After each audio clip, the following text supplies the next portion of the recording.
¿Cómo es posible que un tirador se posicionara en un techo a tiro directo del entonces candidato a la presidencia, cuando se supone que además esos edificios tienen que ser inspeccionados antes, se les da un clearance, y estaba considerado dentro del perímetro en el área roja? ¿Cómo es posible que algo así ocurra? Eso es negligencia por un lado, y por otro lado la falta de cooperación de aquellos administradores. Me refiero a supervisores, el asistente al agente especial encargado y al agente especial encargado de esa división que cubre este punto, o Butler en Pensilvania. Esos son los puntos más directos.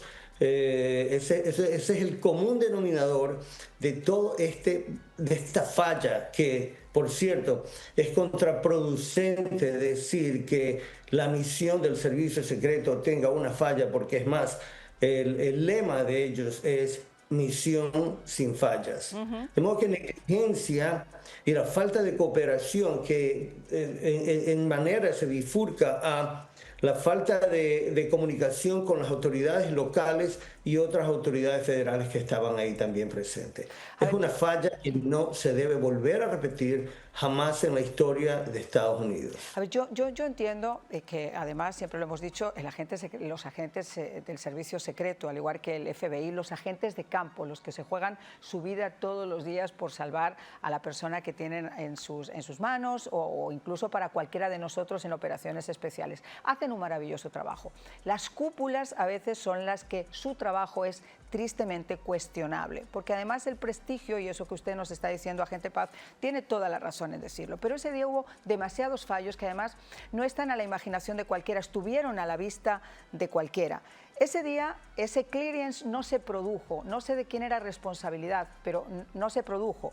Después se confirmó que el atacante estaba observando desde el techo al menos media hora antes del ataque, es decir, tenía al presidente con un arma al menos media hora antes desde ese edificio, teniéndole a tiro hecho. No hubo vigilancia previa de estructuras, por lo que estamos entendiendo, por lo que se entiende de todo esto. Pero lo más importante es que la gente que estaba abajo, los testigos, avisaron incluso a miembros del servicio secreto que estaba apostado ahí. Hay innumerables personas que lo hicieron. Y lo que ocurrió fue que el mismo agente del servicio secreto que estaba apostado para proteger al presidente esperó para disparar cuando se habían efectuado 5 disparos. Explíquenos usted si eso es algo normal, porque él dice que esperó una orden, pero si uno tiene que esperar una orden de un superior para saber si dispara, desde luego ya te han matado. Mira, me parece ridícula, inexplicable, injustificable esa declaración de esa gente de que estaba esperando una orden. Porque cuando tú ves que un arma de fuego es disparada por un atacante, no necesitas esperar ninguna orden. Y si alguien de la administración, o sea, me refiero al ejecutivo, a los jefes de esa división, al encargado de ese operativo, dio la orden de que no se dispare a menos de que una orden, y valga la redundancia, sea ejecutada, sea dada, entonces la verdad es que no concibo en mi mente cómo eso puede coincidir con el entrenamiento que tienen los agentes federales del servicio secreto. Cuando tú ves que un arma es disparada por un atacante, no tienes que esperar orden de absolutamente nadie. Tienes que ejecutar, tienes que enviar ese disparo a esa X, a esa fuente de daño, a esa fuente de peligro.